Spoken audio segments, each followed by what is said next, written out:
Got dreams of being a professional podcaster, but have no idea what you're doing? This is impossible. That's about to change. A new kind of school. Welcome to the Pod School Podcast. Hello and welcome to the show. Today I'm going to be talking about show notes. What are they? Do you need to be doing them? Is it something you need to bother with?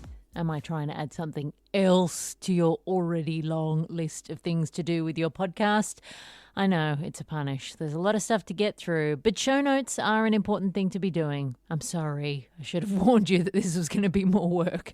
The reason that show notes are great are for a number of reasons, and it's not just for your audience, it's also for you. There are a lot of benefits for you as a podcaster to doing proper show notes, which takes a little bit of time. So it might not be realistic if you're already flying by the seat of your pants and just getting the episode out and that's about all you're managing to conquer.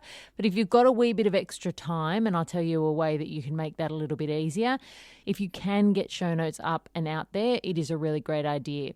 The first reason that it's great, and I'll start with your audience, is that if they like your show, they're going to want to have somewhere to come to learn more about it. They'll also want to know what other episodes you have, where you started, what your backstory is. So they'll want an about page. If they really dig what you do and they want to get in touch, they'll want a contact page so they can send you an email. So all of this stuff is really useful to have if you want to turn people who are listening into fans who feel connected to you and like they have a way to get in touch with you and that they can find out more about you. And the more stuff you have on your website, the more of an authority you appear to be. And that's not just to your audience, that's also to the big search engine that we all love so much, Google. The more stuff you have on there, the more of an authority you seem. So having that hub and that place where your audience can go to is a great resource for them, because if you think about any show that you like, the first thing you're going to do is Google them and try and find their website. And if you don't have anything for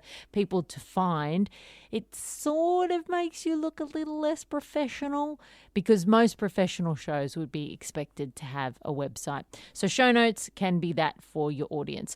They can also be a great resource, because nobody walks around listening to a podcast with a pad and pen, furiously writing down notes.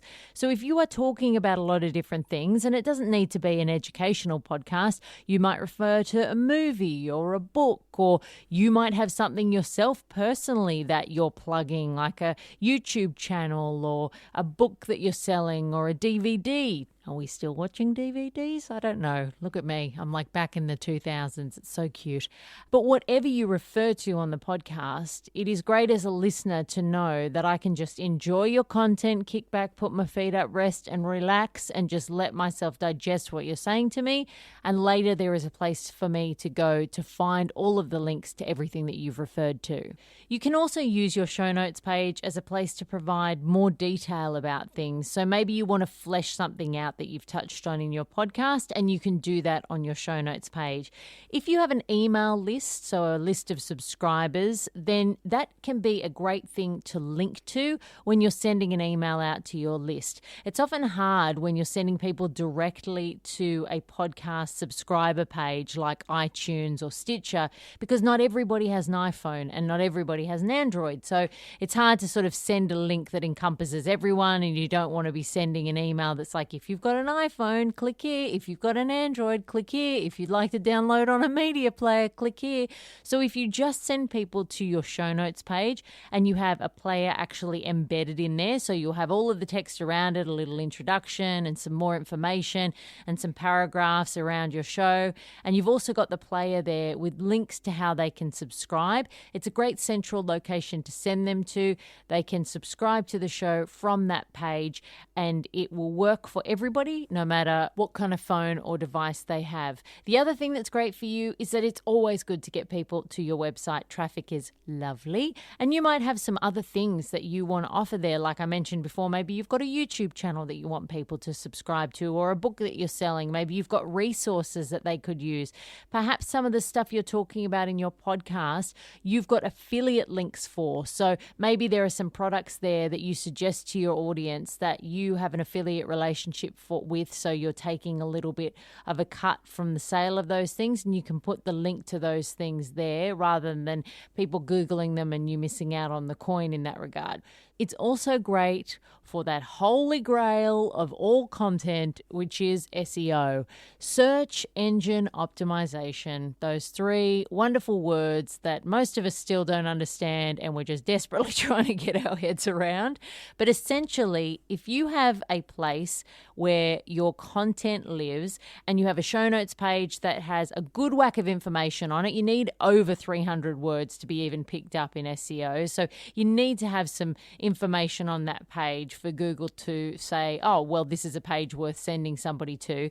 But if you can pump as much juice and information into those pages as possible, then when people search something in your niche, you might just turn up in that Google search. And more often than not, people will search first in Google before they search in iTunes or Stitcher for a podcast related to that topic. So people are going to go to Google, look for a topic or a niche or an area of interest that they want to find out more about. And if your show notes page pops up in those search results, then, hello, I'm clicking on that. I want to know more. Oh, I see a little embedded player there. Oh, look at that. Some links to iTunes and a way to subscribe. This is a show I didn't know about. So it can be great for discovery, for people to find your show.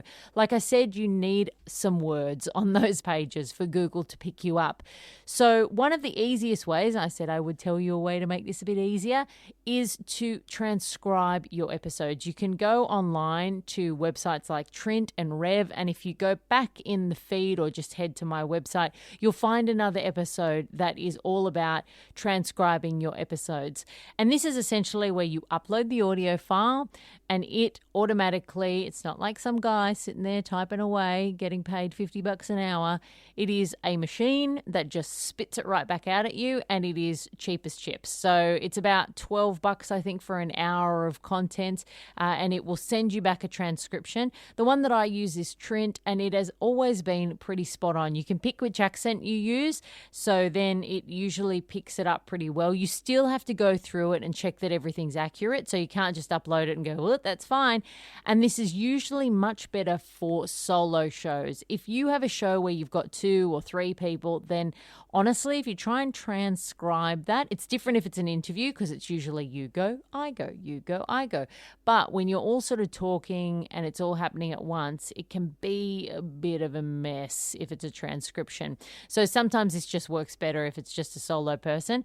But usually I will transcribe my shows and then I will use that transcription to basically flesh out my show notes page. So I don't have to type everything from scratch. I know what I said, all of the words are there, and then I just fashion it into a blog post. So that can cut some of the time out of that as well, because it can be time consuming to start from scratch and write a whole new blog post after you've just put together a whole podcast episode.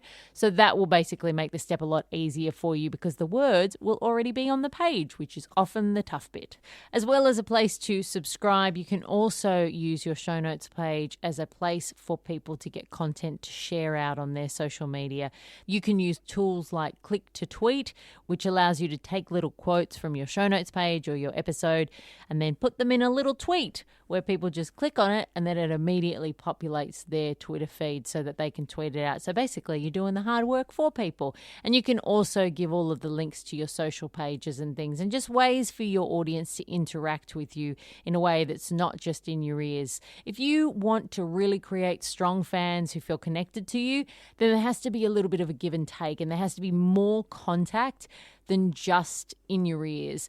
People have to feel like you are in some way tangible because they're not going to sit down and meet you. So they do need to feel like there are other ways to get in contact with you. And the more stuff that exists online, the more of an authority figure that you will appear to be. So if you've been wondering, what are show notes and why do I care? I hope that's made you think that you should care a little bit. They can be really great and they shouldn't be something that's an afterthought to your show. In some shows, they're going to be a punish and they're not going to be worth it. And look, if you're not going to pick up the SEO juice, that's fine and you can scrap it and not worry about it. Things like comedy shows with my old show, Paul and Rach, it was a couple of us sitting down shooting the shit once a week.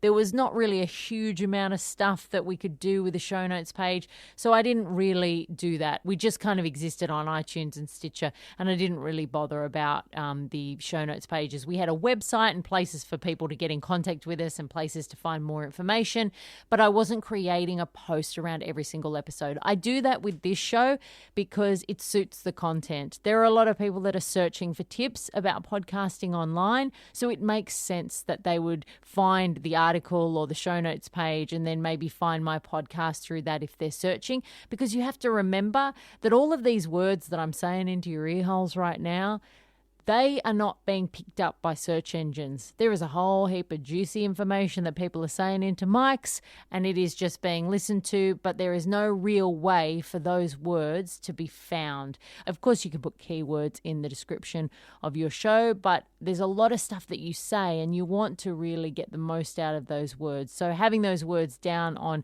paper, or the internet's version of paper, on a show notes page can be a great way to get more juice, I suppose, out of the things that you say. Thanks so much for listening to this episode. You can head to my show notes page at podschoolpodcast.com. Just type show notes into the search bar and this episode will pop right up. If you are enjoying the show as well, I would love it if you would leave a rating and a review wherever you listen to podcasts. I'll see you next week, and until then, happy podcasting. That's all for today.